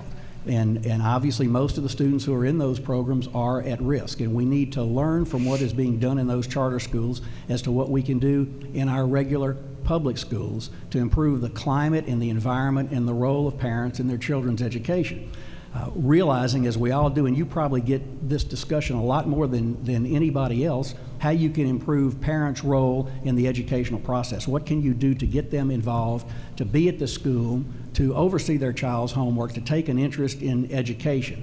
And that's a challenge that we all have. It's not something we can legislate. It's not something we can mandate. And granted, it's correct, you can't mandate the kind of things that are envisioned in parental involvement at a charter school or homework assignments or whatever the case may be. But these charter schools, I think, are going to continue to exist. And we need to learn from them, and we need to make sure that we create environments in public schools, traditional public school settings, that mirror what is being done in some of these programs. The decision on funding, in particular, on one of the challenges I know is in court in Iberville Parish right now, and we're going to get some answers to the questions that have arisen as to how these funds are used in that particular school. That's going to provide some guidance, I think, for everybody. But the bottom line is, I don't think we're going to do away with Type 2 charters. I think they're going to continue to exist, but the primary role of charter schools ought to start at school board level, where you approve schools in your own districts and make that decision. I think that's where the best opportunity to assess what the needs of your particular parish may be. Thank you, Mr. Darden. Mr. Edwards. Thank you, Dominique. We're not going to do away with Type 2 charter schools, but we can recalibrate who it is that decides when one opens. And I've got a record on this, and I invite your attention to what I did last year, because I've reintroduced the bill already. It's House Bill 21. And it simply says that if you are an A or B school district and you deny a charter application, that the Bessie Board isn't going to overrule your decision and make you eat that charter anyway. Because if you're performing well under our accountability system, you ought to have the autonomy to make the decisions that you want to make. so that you're spending those tax dollars and educating those kids the way that your voters and your taxpayers expect you to when they hold you accountable for those decisions. So I believe it's very important that you have the ability to make that decision when you are performing well. Otherwise, people in Baton Rouge that aren't held responsible by your local folks are going to be making the decisions that are going to cause you to spend money in areas you don't want to spend them and threaten your initiatives that got you the A or B grade to begin with. That's wrong. The other part of that is if that charter group knows that in order to be successful, they're going to have to work with you, then they will come to your school boards in good faith and they will try to fashion a proposal that meets one of your needs, as opposed to knowing that you're just a speed bump on their way to the Bessie board because the Bessie board's going to give them that charter school in your district anyway. We can do better than that in Louisiana. It's common sense. Now, the only two exceptions to that would be if the charter entity wanted to take over a failing school. I believe that perhaps Bessie ought to be able to take a look at that, or if they want to set up a school that would service primarily kids with exceptionalities other than gifted and talented. So that's a bill that I introduced last year. It's a bill that I've already introduced this year. I would encourage you to contact your legislators, both in the House and the Senate, especially in the Senate, because I couldn't get it out of the Senate Education Committee last year, if you're interested in that. Because we're not going to do away with charter schools, but we can make this system better than it is right now. And this is a meaningful first step in that direction. So I would encourage you to support that. Look at my record on these issues. I think you will find it to be a strong record when it comes to trying to make sure that we're doing common sense things in our district so that you as school board members have the authority and the autonomy to run your districts the way that you see fit, because we can't talk about local control just when it suits our purposes on an issue by issue basis. Either it's a good or a bad thing in and of itself. I believe in representative democracy. I believe in local control over education, and I think when you're performing well, you ought to have the ability to decide whether you're going to have a charter school. Thank you, Mr. Edwards. Mr. Vitter. Thank you, Dominique. As I said, I support maximum parental choice, and that certainly needs to include giving you what you need, including the authority and leeway to create great schools, but it also needs to include appropriate charters and our voucher scholarships and homeschooling opportunities. Now look, let's be honest, this type 2 route exists for a very simple, practical reason, because if it didn't exist, charters would be impossible and would absolutely be shut down in some jurisdictions. Not all. There are a lot of your systems out there that are actively, positively partnering with charters. But in some, that's the reality. And that's why it's best practice to allow some sort of type 2 or some sort of alternative certification. So I support that. Overall, charters in Louisiana have a higher percentage of at-risk students than other public schools. So I think we're meeting that at-risk challenge. But again, I think the most important positive way we create the sort of even playing field a lot of these questions about charters goes to is by unshackling you, giving you more authority, giving you more leeway, empowering great principals and teachers at the school site level. And I have a clear record, again, in the state legislature when I was on the education committee, in Congress, of doing that, taking the shackles off you to give you more ability and leeway. And I think that's the positive, effective way we sort of even the playing field, which is what a lot of this discussion with regards to charters is all about. Thank you, Mr. Vitter. Mr. Angel. Thank you, Dominique. I believe that we are in the era of choice in America in a lot of traditional, non-traditional things when we take a look at how our packages get delivered to us at home. At one time, our fathers and grandfathers and grandmothers relied exclusively on the United States mail. How we get our phone service is different. How we do our banking is different. How we select our entertainment is different. The choices we have. I believe choice is the new norm for the American consumer. That's certainly the way it is trending. And I believe that parents ought to be given the right to have choices when it comes to what they believe is the best for their children. No child in Louisiana should be forced, in my mind, to go to a D or a F school. And I do believe that we should limit Bessie's ability to approve charters outside of A and B schools, A and B districts, so only C, D, and F, if you would, districts would be subject to a Bessie approval, with the exception that if you had a D or a F, a pocket within an A or B district, Bessie could also do that. I'm aware, however, we need to have some additional exceptions for perhaps special conditions. I'm aware in Youngsville, in Lafayette Parish, there was a hugely growing population, and the school board could not respond fast enough to provide a public building situation there. The charter stepped in to do that. I think that's appropriate in those rare exceptions when you can demonstrate some really high growth in population in an area that the local school board is struggling getting ahead of the financing of that. So I would say that I see no reason to approve charters where the district is performing. I think that makes sense. I think if we have accountability, we ought to live by that. But I would also say that I think it is important, and whether the law allows it today or does not, I think we ought to include as an option for our school boards, for school boards themselves to open a charter school and to be unshackled and to take advantage of some of these other flexibilities that are in the charter schools. If you yourself realize that you are in a situation in a particular part of your district that is struggling, and you could perhaps solve some problems if you took advantage of these special rules that the legislature allows you to do so, why do we have to get someone else involved rather than getting you involved and let you have a special charter within your particular parish to solve that problem? And I don't think we'll have as many of the grinding conversations about who's the winner and who's the loser.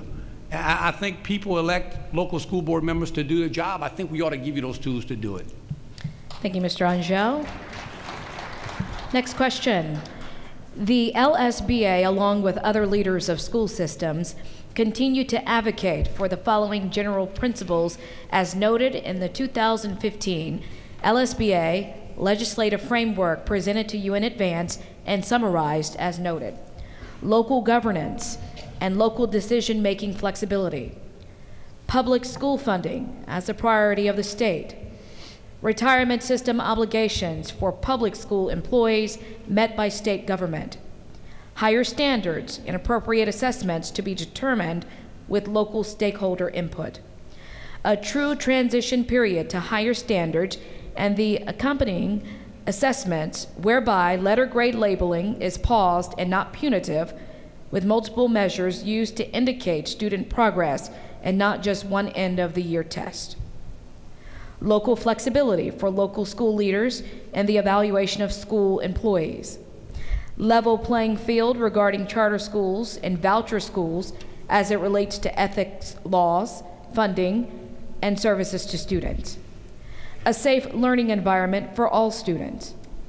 Local authority to enact local taxes dedicated to education with the ability to collect and assess those taxes efficiently. And restrict the ability of the state-run recovery school district to interfere with local school district matters such as the control of empty school buildings and hold RSD accountable to the same standards as local school districts. The question, as our next governor, are you able to support these broad principles that locally elected school board members and other public education stakeholders around the state support? If not, which would you be unable to support and why? And we begin with Mr. Edwards. There's not a general principle on the list that I have not supported, and as your next governor, I will continue to support each and every one of them. None of them are radical or extreme. They're just right and fair. Now, like you, I want every child in the state to get a first-rate education, whether their parents put them into a public school whether they're going to a charter school, a private school, or a parochial school. But the state of Louisiana is responsible for our public school system. This is where the bulk of our students are. This is where our education funding should be directed, at least until we fund the full cost of education.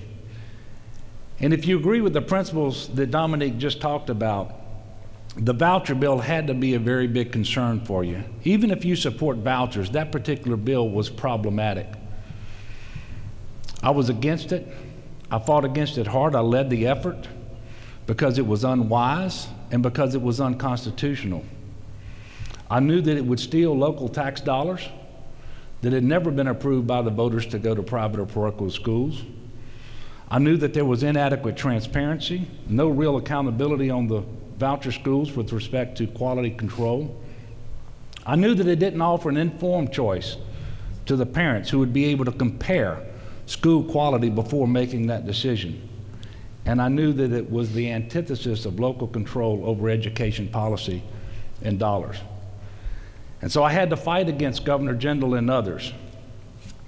I did that from 9 a.m. one morning till 2 a.m. the next morning in the House Education Committee in 2012. I did it again on the House floor, and I did it as the first witness at the trial where the court ultimately declared it unconstitutional. It was a rather unremarkable ruling. It just said that the MFP means what it says. Tax dollars for education are going to go to public schools when they're funded through the MFP. So I fought those things. I was motivated by my adherence to the principles that were just listed for you. And the first thing that happened after that voucher scheme was declared unconstitutional, the Department of Education had to send $24 million back to you. That's notwithstanding the fact that John White said I didn't know what I was talking about, that local dollars were going to be taken, or that I was too ignorant to be able to understand what the scheme was all about. I'm still waiting for that apology, by the way, but I'm not holding my breath. But that's why it makes a difference whether candidates for governor really do believe in these principles that Dominique just read. I do. I've been there. I've been fighting with you, been making a difference. But it's going to be a whole lot better as your next governor because we're going to be more successful. Thank you. Thank you, Mr. Edwards. Mr. Vitter. Thanks, Dominique, and thanks to the Louisiana School Board Association for this forum today. You know, it's hard to react to all these points in a few minutes, but this whole discussion has really been about that. I think you have a very clear sense of where I'm coming from. I've tried to be very direct and certainly agree with the huge majority of these principles, but we do have some disagreement, and it's mostly around choice, and I think that's probably true of me and Scott Angel and Jay Darden, and there's a clear difference with John Bell Edwards, but it's been a very productive, direct discussion. I think the other most clear, direct way I can talk about the general principles I espouse in education is to point out my clearly articulated K-12 education priorities. We have them on a handout at this conference. I invite you to get a copy. You can also go to our website at davidvitter.com and please look in detail about where I'm coming from, and please react.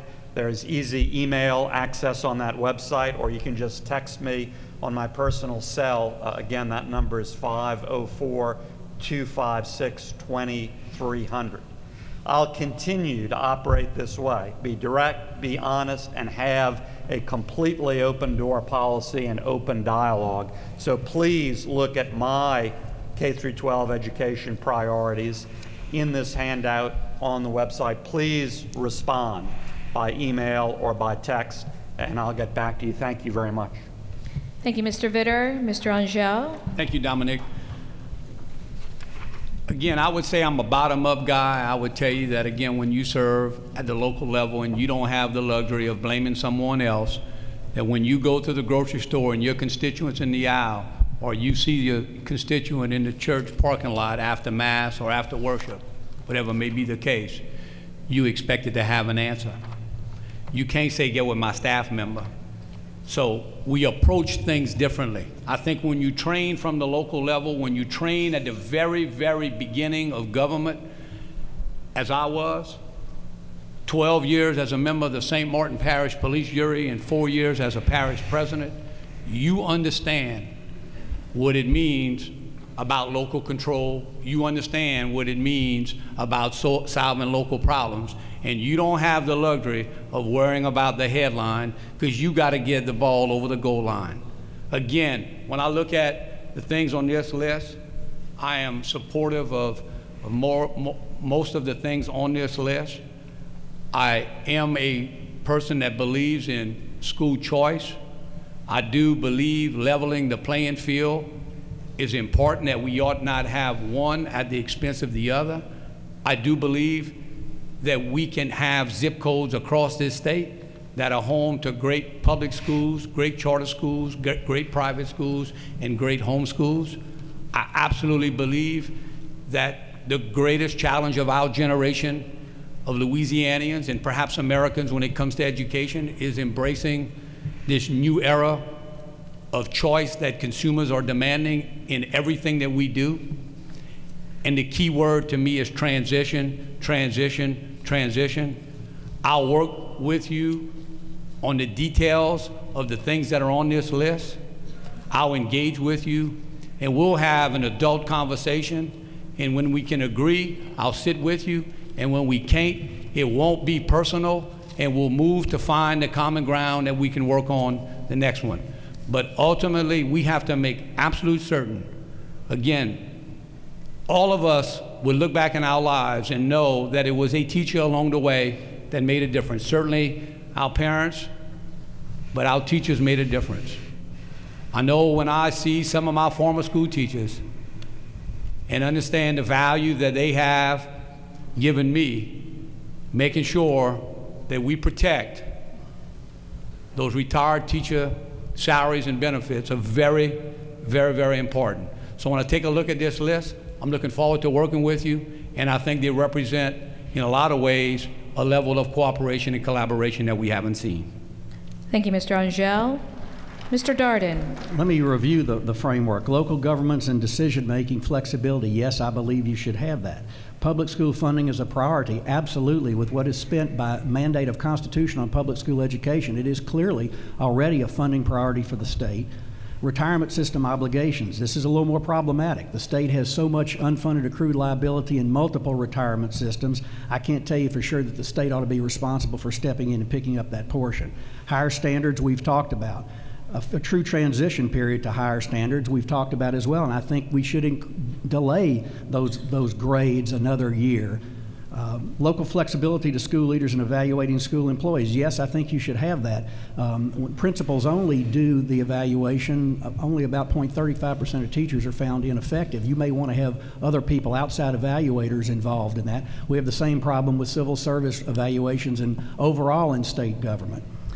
Level playing field regarding charter schools and voucher schools. Yes, there ought to be a level playing field. A safe learning environment we all want, absolutely. Local authority to enact local taxes. Yes, you ought to have that authority. And restrict the ability of state-run recovery school district to interfere with local school district matters such as control of empty school buildings. I assume that general premise is prompted by the current dispute that's taking place in Orleans Parish. It probably is broader than that, but that's going to set a very important precedent. And I imagine, see Bob Hammond's down there, is probably going to be very involved in watching and seeing what happens with that, where the Orleans Parish would like school district wants to take over an RSD school that has ceased to exist, and the RSD may have some thoughts of their own as to what they want to do with it. I understand that there's a lawsuit on that issue. There was an Attorney General's opinion that says that the RSD has the authority to control that school, but clearly that's going to be challenged by Orleans Parish, and we'll get a very clear answer from that particular issue, I believe, from the courts as that case winds its way, and ultimately I would presume will wind up at the Supreme Court. So the general tenets and the framework that you have proposed to us are all generally acceptable. And I go back to the point I made earlier that it's going to be important for the next governor to be a better listener than a talker, and to have ambitions that do not extend beyond the borders of the state of Louisiana, and I don't, and to make certain that decisions made as it relates to education are made with everyone, certainly including your organization, with a big, comfortable seat at the table and a real part of the discussion, not just a passing fancy as to what your thoughts are. We need input from all educational stakeholders, and no one has a greater stake in education other than parents than local school boards who are elected for the purpose of making sure our children are properly educated. Thank you, Mr. Darden. We have time for 2 additional questions. A note to the audience, these questions have not been provided ahead of time. And the question is, yesterday there was a panel discussion with representatives of public education and industry. The main topic was making sure that public schools will be able to produce the skilled workforce, such as welders, electricians, etc., to fill the many high-value jobs that are coming to Louisiana with industrial expansion. One issue that was raised was the apparent disconnect between the state accountability system and the demand for career and technical education. As an example, a student who makes a 17 on the ACT qualifies for a TOPS Tech scholarship to attend a technical college to prepare for a career, while the high school and the district get a 0 in state accountability for that ACT score, indicating that the school system has failed that student. School districts are faced with the choice or allocating resources to needed career in tech ed, which may hurt their accountability score, or allocating resources to other academic pursuits to try to earn a better accountability score. Question: what will you do as governor to resolve the apparent disconnect between the state accountability system and the need for career and technical education to build a skilled industrial workforce? We begin with Mr. Vitter. Thank you, Dominique. First of all, focusing on that skilled training and technical education is absolutely a clearly articulated priority of mine. Again, you have my key K-12 education priorities, and it's right there as a key focus we need to bring to schools. We've begun that with Jumpstart. We need to follow that path and accelerate that path significantly. You know, we've gotten things out of kilter in America. It's not a Louisiana issue, it's really an America issue. Over the last 30 years, whether intentionally or not, we've put out the message that if you're not going to a 4-year college, you're second class. And that's wrong. In fact, it's dead wrong, particularly in today's Louisiana, where if you're coming out of high school with the right skills training, you can be making $55,000 a year straight out. In 4 years, you can be making $95,000 a year. That can be a great life and a great career. So we need to even that playing field and change that message. In America, college should be available to everyone, but college isn't for everyone.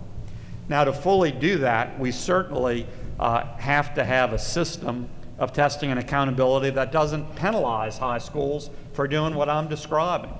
And that's yet an additional reason we need to have our own strong system of Louisiana accountability, standards accountability developed here, not imported from national elites, not dominated by federal government mandates. And so that's yet an additional reason we need to go down that path, and certainly I would go down the path as I've clearly laid out in my K-12 education priorities, and do it in such a way that we don't penalize schools that do the skills training piece correctly. Thank you, Mr. Vitter. Mr. Angel. Certainly, I think we would just fix it. It's amazing when the observation is that a kid that goes to a school in Louisiana and makes a 17 on the ACT exam is good enough to receive the state's financial assistance for a TOPS Tech scholarship, but yet that performance serves as a 0 or a ding on the local school board. That's absolutely ridiculous. And if we are doing that, as Dominic has so suggested, and I accept it for what it is, we must change it, because all that does is serves to undermine the confidence that we all want in all of our school systems. And we absolutely have to fix it. I mean, certainly when you take a look at what is happening in America, I saw recently where the former mayor of New York, Michael Bloomberg, a billionaire with a B, suggested that he would encourage students in America to go to school to be a plumber, because a computer skill, your computer would never take it away. You would always have a job. You could probably work for yourself and you'd be in demand forever. So certainly when we have 60% of our jobs openings in Louisiana that require more than a high school education but less than a college education, and we're penalizing the very systems that are producing the children for us, that lacks common sense. And we have absolutely gone off the road, not on the shoulder, but we're in the ditch on that one. And let's get a metric that matters. And maybe what we ought to try to do, in addition to what we're fixing here, for those who are willing to, only willing, we might want to find out where some of those kids are 5 years later after they made a 17. And I hope everybody makes the highest score they can, but we might want to find out where some of those kids are who made a 17 5, 7 years later. I think you'll find they're part of America. They're building a better America. They're paying their taxes. They're raising their family, and they're making this a better state to live in. Thank you, Mr. Angel. Mr. Darden. This is a classic example of where we may have the cart before the horse. We have had so much success in recent years of finally having educational institutions talking to one another. Technical colleges sitting down with four-year institutions, people involved in K-12 education, talking to employers in this state, in the private sector, charting a course for how we can best prepare the students of Louisiana for the jobs that await them. We are facing an unprecedented industrial boom in Louisiana right now with all the projects on the books, $80 billion or so projects on the books. They won't all happen, but most of them will, and most of them are already underway. And if Louisiana is not figuring out what we need to do to train students to fill those jobs, we're missing the boat. The good news is we're starting to figure that out. And obviously, this system that is in place has got to be a living being. It's got to change with the times, and there have got to be ways to make certain that you don't have the inequities such as that posed in the question. We want our high schools to be training people to the maximum extent of their ability and desires. We want those people who are heading for four-year institutions to get properly trained and prepared to be there with courses that prepare them to avoid remedial classes and excel in four-year schools. But at the same time, we want to make absolutely certain that those young people who have no design whatsoever on attending a four-year school have the training necessary for an easy transition into a community college or a technical school that is going to prepare them in short order, perhaps even 2 years and some certification, to go into the marketplace and make good money and be successful contributors to Louisiana's economy. And obviously, we've got to create a system that recognizes that and does not penalize you with a zero score for accomplishing exactly what Louisiana needs and demands, and that is an appropriate level of training for appropriate students who are going to pursue some level of post-secondary education. I authored the bill that created the Louisiana Community and Technical College System 10 years ago.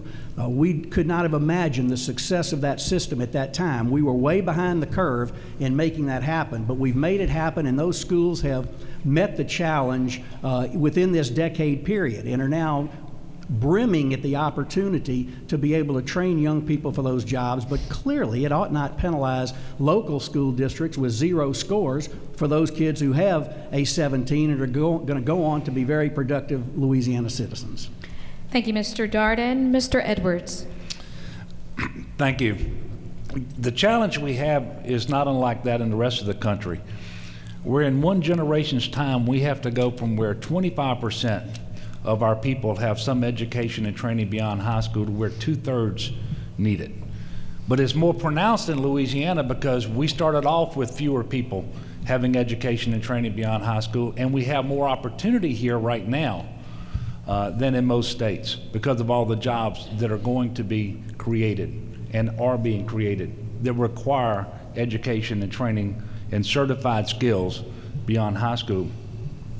I agree that it is an absurd result that our schools don't get any credit for a kid who scores a 17 on the ACT, and yet that kid qualifies for a TOPS Tech Award. I didn't come to that conclusion today. I came to that conclusion when that was presented by John White as part of the accountability program, and we challenged that in the House Education Committee. And I don't know where anybody else was up here, but we knew then that it was an absurd result, that it doesn't make sense that our school systems wouldn't get credit for kids who were going to be able to go out and participate in the economy and live the American dream. Now, the fact of the matter is, we have got to partner better with the Louisiana Community and Technical College system, because the types of programs that we need to train our kids with are very, very expensive. It's not easy to have a place where you can teach welding, or you can teach people how to repair automobiles, or any other skills that they need in order to take advantage of the economy that we have in Louisiana and the one that we're going to continue to build. But partnering with the community technical college system is hard when you've cut them $700 million out of higher education over the last 7 years, and you're proposing another 300 or so million be cut in 1 year. So we haven't demonstrated that we are actually committed to higher education in this state, and that includes the community technical college system. We've got to turn that around. We've got to create better partnerships with our high schools and our community and technical college system, and we can do better. And we have got to reconcile these parts of our accountability system that just don't make any sense. Thank you. Thank you, Mr. Edwards. As a final question, and again, this question has not been provided ahead of time, if elected as governor of Louisiana, what is your hope for the #1 accomplishment at the end of your first 4-year term? And we begin with Mr. Anja. My #1 goal would be a series of things that would first of all start with stabilizing the budget.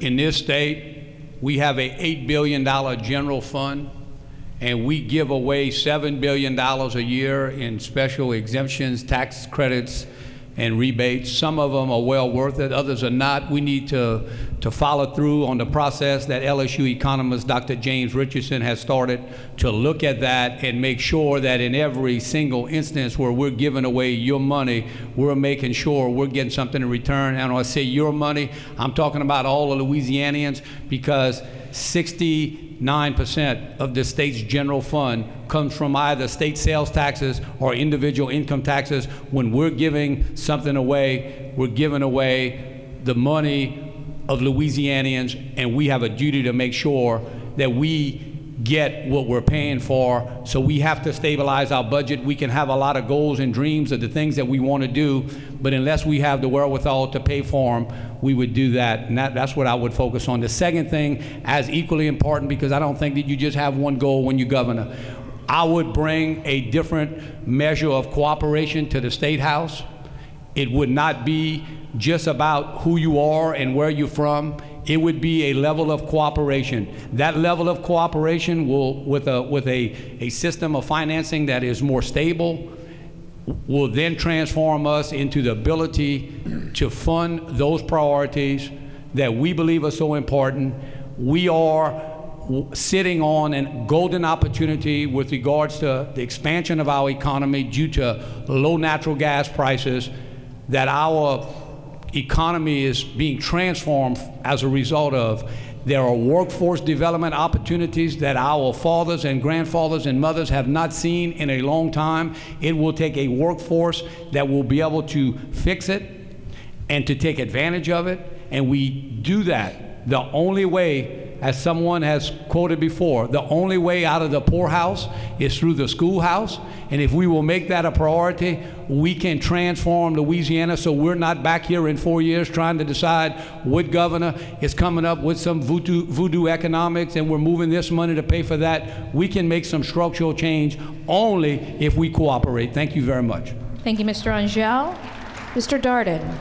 I think it goes without saying that whoever takes the oath of office in January of next year is going to have a monumental challenge dealing with our budget and trying to stabilize that budget. And that's got to be the fundamental framework going forward.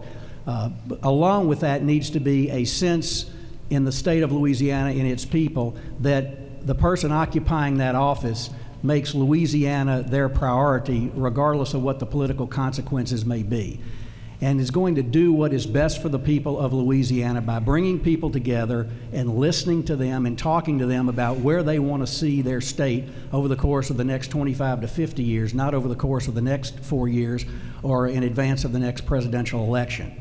And I think I have the skills and ability to do those two things that would lead me to the answer to your question, which is a renewed vigor for education at every level and a recommitment, and I say recommitment in particular, to higher education. I understand you're in the business of K-12 education and providing the fundamental framework for young people in Louisiana to move forward. But we have a crisis right now in higher education. We have reached a point of no return with people leaving the state, professors leaving the state, and retreating from the great progress we had made over the course of the previous decade or so, and finally bringing funding levels for higher education to a level that met the formula. Never been done before, and ever since then there's been a steady retreat. And I think the long-term future of the state begins with a pre-K student and the opportunities we create for them, and incidentally that's a program that we need to do a lot more on as well, providing a fundamental level of education with a strong system of accountability at the K-12 level, framed by those of you in the trenches and the teachers and the principals and the advocates for public education who have thoughts and suggestions on what we can do to make things better. They all ought to have a seat at the table. They all ought to be talking about what we should be doing and how we should go about doing it. And then getting to the point where we recognize these postgraduate opportunities for training at the 4-year level, but also, as we just talked about, the community college and technical college level. The business community in this state is thirsty for talented, educated young people from within Louisiana who can meet the job needs of the next century and that are immediately awaiting us in the future. And if we don't immediately pay attention to that, listen to what the WIC group is developing and encouraging by way of training for specific jobs, we're not going to be prepared to make Louisiana the place we all want it to be. Thank you, Mr. Darden. Mr. Edwards. Thank you. We've got to make our state work for the benefit of its people again. That's not where we are in Louisiana today. We need a governor, and I will be the governor, that puts Louisiana first for a change. Somebody who gets up out of bed in the morning worried about the people in Louisiana and who's going to stay in Louisiana worried about how to make their lives better and focused on our issues right here. Not some self-ambition outside of our state, not political party, not any DC-style politics, but just putting the people of Louisiana first. We've got to create opportunity for success right here at home for our people. The American dream is not alive and well for too many of our fellow Louisianans. We've got to do something about that. And you start by strengthening the institutions that afford opportunity. For 7 years now, we've been dismantling institutions that afford opportunity, and none of those are more critically important than education, whether it's K through 12 or higher education. Now, I want you to just think about these numbers. In Louisiana, we will spend $700 million less state support this year for higher education than we did in 2008. The proposal on the table, as we understand it, we'll know more Friday, is to spend another $300 million less or so. So that's $1 billion out of our higher education system. But yet when our kids go to school this year in the fall and they enroll on our college campuses, they're going to be paying 90% more in tuition. You couldn't approach a disaster in a more coordinated, effective way than that. It is an unmitigated disaster for the state of Louisiana, and we've got to do better because we don't have a margin for error here. If our best and brightest are going out of state to get an education, we know that's where their first job opportunities come. That's where they meet their boyfriends and girlfriends and get married and have kids, and they're coming back for Christmas if we're lucky. We cannot afford that in Louisiana, so we have to do better. And that's what I'm committed to do. In short, we've had all sorts of initiatives out of Governor Jindal over the last several years. We're going to reform this and we're going to reform that. And we have reformed ourselves into dysfunction. So how about we just make the state of Louisiana work again? Thank you, Mr. Edwards. Mr. Vitter. Thank you, Dominique. Two of my fellow candidates pointed to the state budget crisis as a top priority. That's our most immediate challenge. It's a crisis. It's not our most important. And I believe, and I've clearly said, our most important challenge, medium and long term, is education. Education, education, education. And we need to look at the basic building blocks. Again, fourth graders, 23% proficient in reading, 23%. Now that's not primarily because of failing schools, it's because of failed families, dysfunction in society, significant, sometimes extreme poverty. But the bottom line is we need to do better than that in those early grades, at those basic skills, because it doesn't matter what you're doing in 7th, 8th grade high school if that figure remains 23%. So my single biggest goal would be to change those metrics, to have us on a clear growth path so we are providing our young people far better opportunities through education, education, education. Thank you, Mr. Vitter. At this time, we will have closing remarks. Each of the candidates will have 4 minutes for closing remarks, and we begin with Mr. Darden. You know, Louisiana is poised right now for great things. Never before in the history of our state have we been looking at $80 billion, $90 billion, $70 billion worth of industry coming to Louisiana, willing to invest in Louisiana. The next governor faces challenges, but more importantly has opportunity.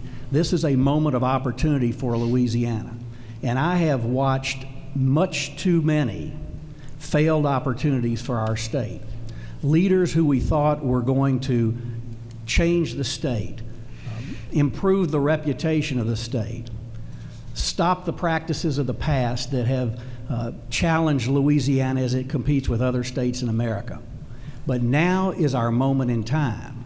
And despite all the challenges we face from an economic standpoint, a financial standpoint with the budget, despite all the concerns we've talked about as we struggle with this debate about accountability and about what we want our school system to look like, how we want to prepare our students, we are on the cusp of an even greater state.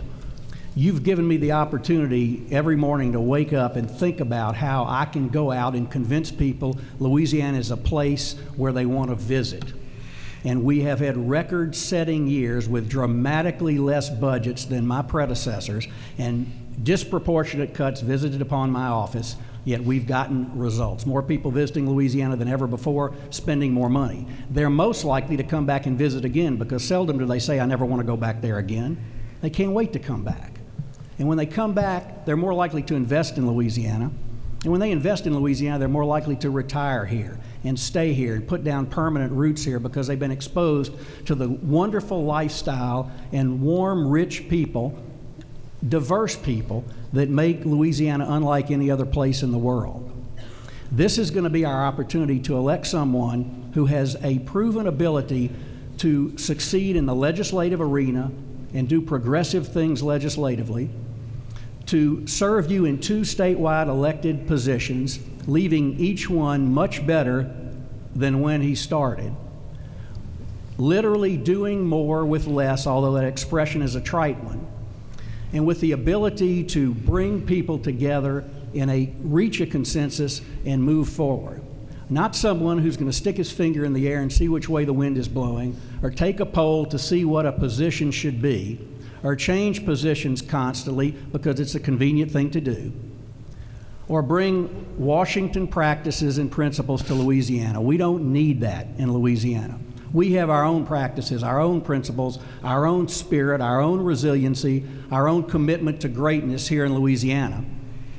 But we need the leader who is going to make that happen and bring our people together to pursue the tremendous opportunities that await us in the future. The job creators in business in Louisiana need our young people to be educated in a manner that will enable them to accept these job opportunities that are before us. In K-12 education, I would suggest to you that we need to focus on the abilities: ability, accountability, stability, which teachers have not enjoyed over the course of the past several years, and most importantly, responsibility. We all have a responsibility to the people of this state, and I will work with you day and night to make certain that our K-12 education system is the way you want it to be and is providing job opportunities and educational enhancement for the young people of Louisiana, and I ask you for your vote and support. Thank you. Thank you, Mr. Darden. Mr. Edwards. Thank you, Dominique, and I appreciate you being here this morning. I want to thank Scott Richard again and all of the staff of the LSBA and you members, and I want to thank my fellow candidates for being here. It's been a great discussion, and I've enjoyed it. You know, Louisiana does have a lot of reason to be optimistic about the future. There are great opportunities, but we're not going to be able to realize those opportunities if we don't meet our challenges head on. That's what we haven't been doing over the past 7 years, and that's why they continue to get worse. Clearly, we can do better, but it's going to take a bipartisan approach. You can't just line up the Democrats for this and the Republicans for that.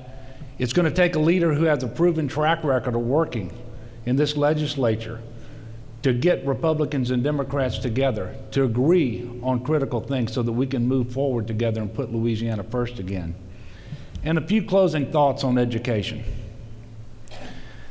As your next governor, I can assure you we're not going to go outside of Louisiana to find a state superintendent of education who doesn't have the credentials to be an assistant principal at an elementary school.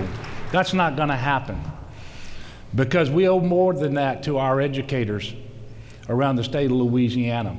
We owe more than that to our kids, and there's too much talent in this state to do that. In fact, there's too much talent right here in this room to ever think about doing that.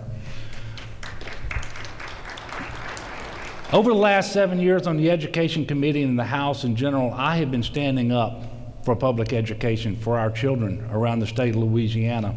I've been fighting along the side of you. And I've heard some good things from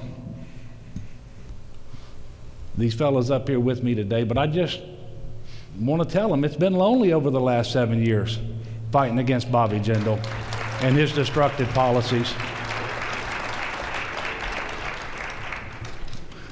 Now, we can do a lot better in Louisiana. I'm absolutely convinced of that. But we can only do better if we make better decisions collectively about who we entrust to hold the office of governor. And I will tell you that as your next governor, I'm going to get up every day worried about the people of Louisiana, and that will not be manifested anywhere more than in how we approach education in the state of Louisiana. And you will always, while I am governor, have a seat at the table. You will have my ear, and we will work together to fashion education policy that moves this state forward with tough standards, with real accountability, that prepares our students for success, because the state of Louisiana cannot be what we want it to be unless we do exactly that. That's what I'm committed to do. I'm asking you to stand with me now, just as I've been standing with you over the last 7 years, and let's make it a reality. Thank you very much. Thank you, Mr. Edwards. Mr. Vitter. Thanks, Dominique, and thanks to all of you for what you do and for the invitation for us to be here today. This has been a really great visit. I've thoroughly enjoyed it. When I first announced my intentions to run for governor, I said very clearly, and I've said it 300 times since then, this is going to be my last political job, elected or appointed, period. And that means I'm going to get up every day and try to do right by all of Louisiana, from our best and brightest to our most vulnerable.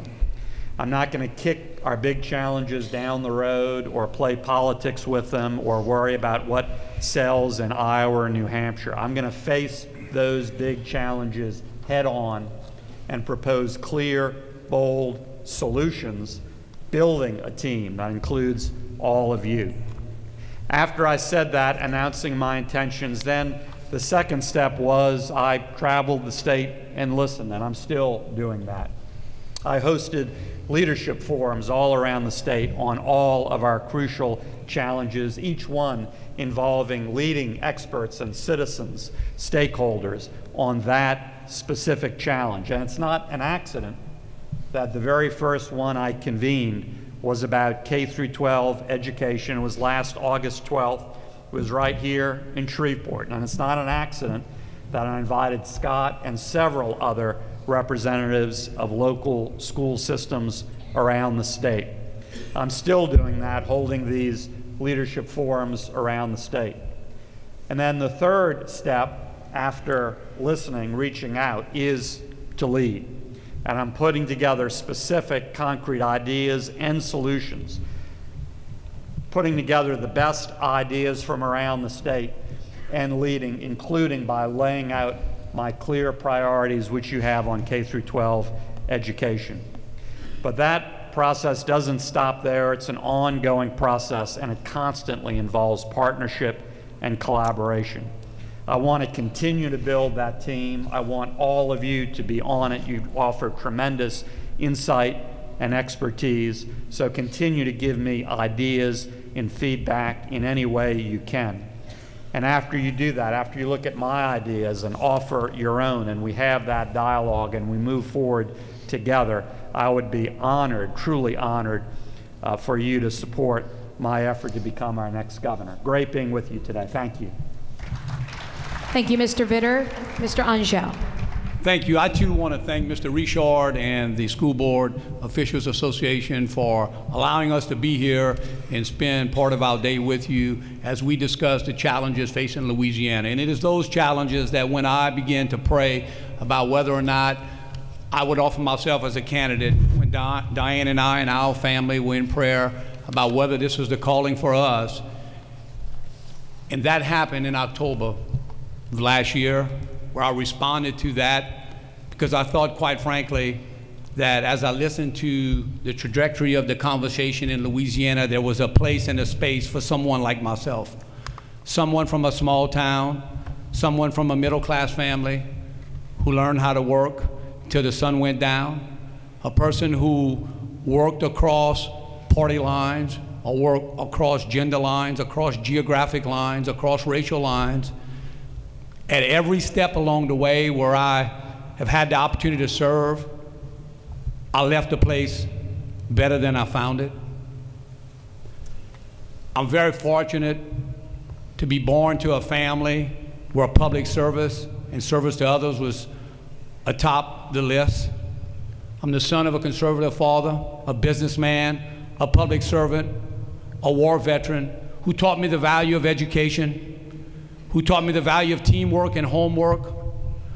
I'm the son of a God-fearing mother who gave birth to 9 kids and showed me the value of life and showed me the strong strength and yet the gentleness of a woman's touch and a woman's love.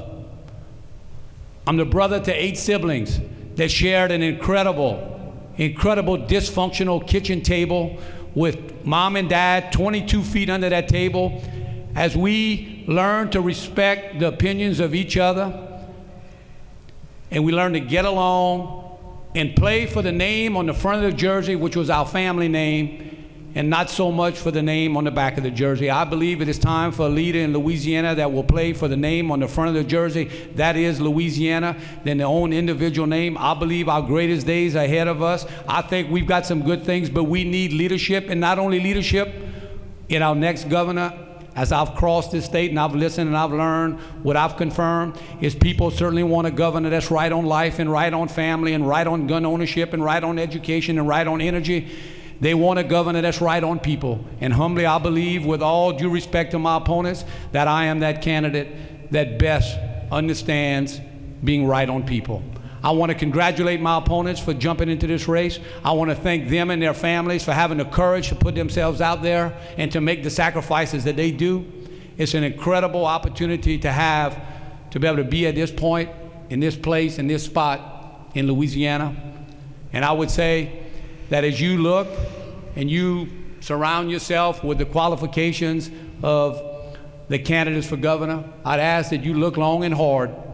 And if you want cooperation and you want a seat at the table and you just looking for a guy that you think you just might want to share and lean forward with, there'll be place and there'll be a space. Because I don't have to get a new software program to change. What you see is what you get. We only need not only a leader, this state is starving for a manager. This state is also starving for a manager. I believe, again, my experience as a businessman, as a local official, and as a family man qualifies me. God bless you, God bless your families, and thank you for allowing me to be here today. Thank you, Mr. Angel. We certainly want to thank all of the candidates for coming up to North Louisiana for this forum today to speak on education. Again, thank you, Mr. Angel, Mr. Darden, Mr. Edwards, and Mr. Vitter.